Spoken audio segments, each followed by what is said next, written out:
What's up, good people? Mark Holmes here, and as always, I want to say thank you all for watching, commenting, subscribing, and being part of the Joe Boo Sports Report. Without you guys, as well as you ladies, you know that this literally does not work. Hope everybody's having a great weekend. It is the calm before the storm. We are about 12 hours away from football Sunday beginning in London. And I am literally mystified because it is about 55 degrees out here right now. I'm just like, it seems like we were just dealing with, the smoke coming from all the forest fires in Canada and the heat. And now it's like, we got to turn the heat on in the house. It is cold. It is cold out here. It's amazing how fast everything changes, or maybe how fast my life is just going by. I can't believe. See, here's what I've been holding on to. I look at 50, 51, 52 as your early 50s. I look at 53, 54, 55, 56, 57 as your mid 50s. I look at 58, 59 as your late 50s. I can no longer say, come Tuesday, I'm in my mid 50s. I'm in my late 50s. I don't know where the time has gone. And it's crazy. It seems like it was just yesterday. It was hot as hell. And we were working on the red brick house, putting up the sheathing and stuff on the outside of it and trying to get it closed up. And now here it is. It's cold. It's already week number 5 in the NFL. And the game that we circled on the calendar, the San Francisco 49ers game, is tomorrow night. 24 hours from now, we'll be watching that game and hoping and praying that the Cowboys can get a win. It's crazy. Before I get to the Cowboys, I just want to... Here's what's crazy. I don't understand the whole Jonathan Taylor situation. The whole thing with the Colts and putting him on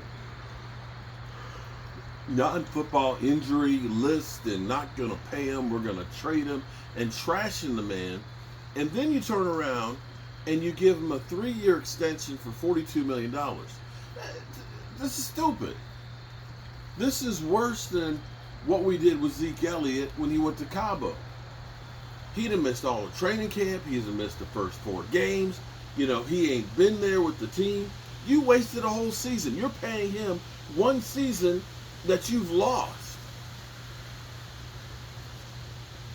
And as we just learned, you don't get that time back. Time keeps on flying by. It makes no sense whatsoever.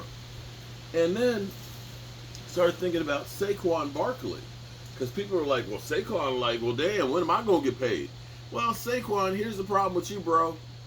I hate to say this, but you're out right now and can't play.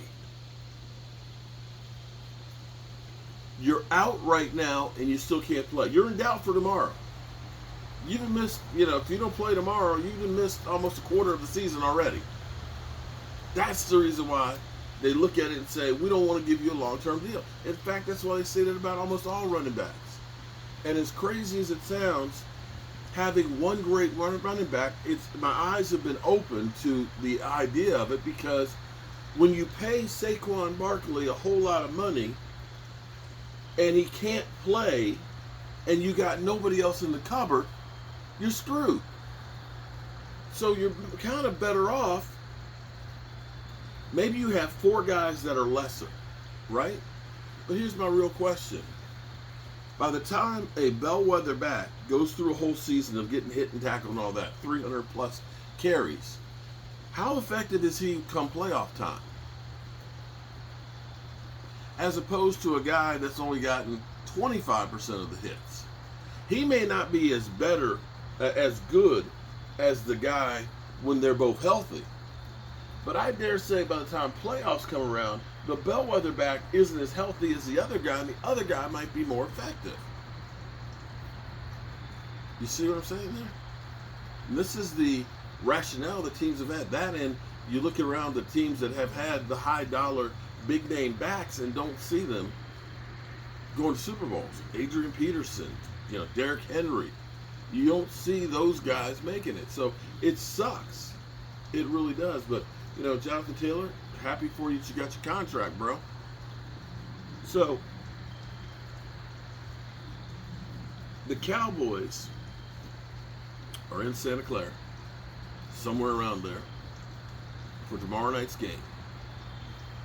Looking at the talking heads and stuff, the majority of them are all saying that the Cowboys got no chance in hell. 49ers just a better team. They're playing at home. Brock Purdy is incredible. Doesn't lose. And the Cowboys, they're kind of meh. Well, I believe that Dan Quinn, who seemed to be the guy who is a mad scientist, I'm betting that he's got a plan to put pressure on Brock Purdy and to cut down on the big plays from the screen game. To me, this game is all going to boil down to the trenches.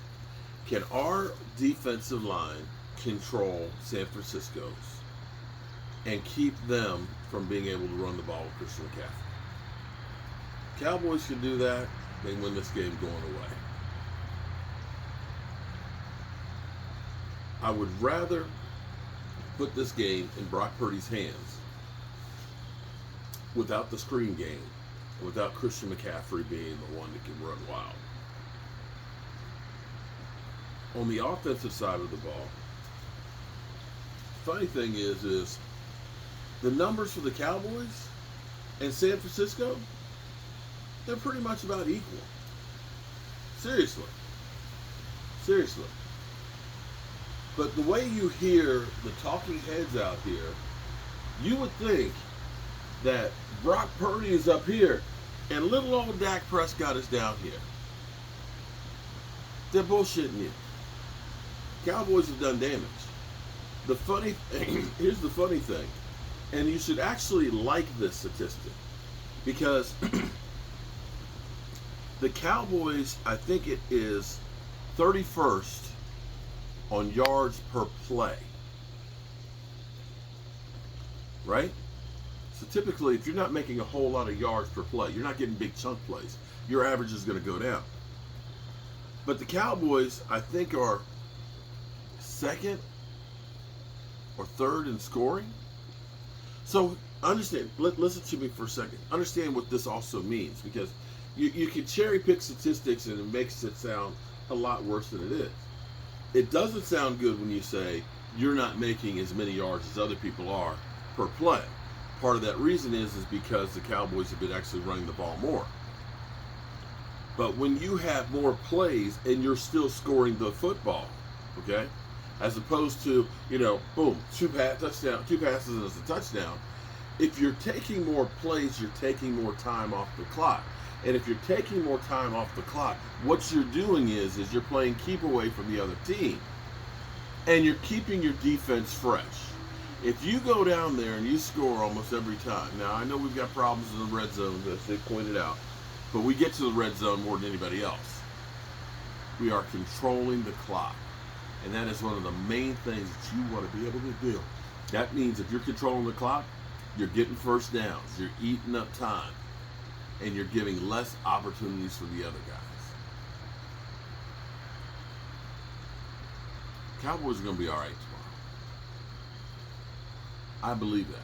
I'm not worried. I'm not worried. Maybe I'm an idiot, but I'm not worried. I think the Cowboys are going to show up tomorrow night, and I believe that the best thing that may have happened to them was the ass kicking they took from the Cardinals. That was the wake-up call to say, you can't just show up. You have to be there with your A game every single time, or else you're going to lose. Point blank. So, I'm excited. I'm happy. I'm way behind because I had to go to my foot has started swelling up underneath of there, and seems like it's got an infection in it. So I spent a few hours down at the urgent care, and they took x-rays and set me up with a podiatrist appointment on Tuesday, on my birthday. That's great. Where they're going to lance it to try and clean it out and stuff. So didn't get my meats yet. I have to get up early in the morning and get to the store and get that stuff done, especially if I'm going to try and start live streaming the London game. I may have to hold off on that one, but we'll see. But the lesson for tonight is time goes by fast, and you better enjoy it. You better make the most of it, and you need to make sure the people you love know how you feel about them. Because as I always tell you, you might not get the chance again. I love you guys, and tomorrow it's football night in America with America's team versus the 49ers. Peace out. Damn, it's cold. Shit. Ouch. That was my knee.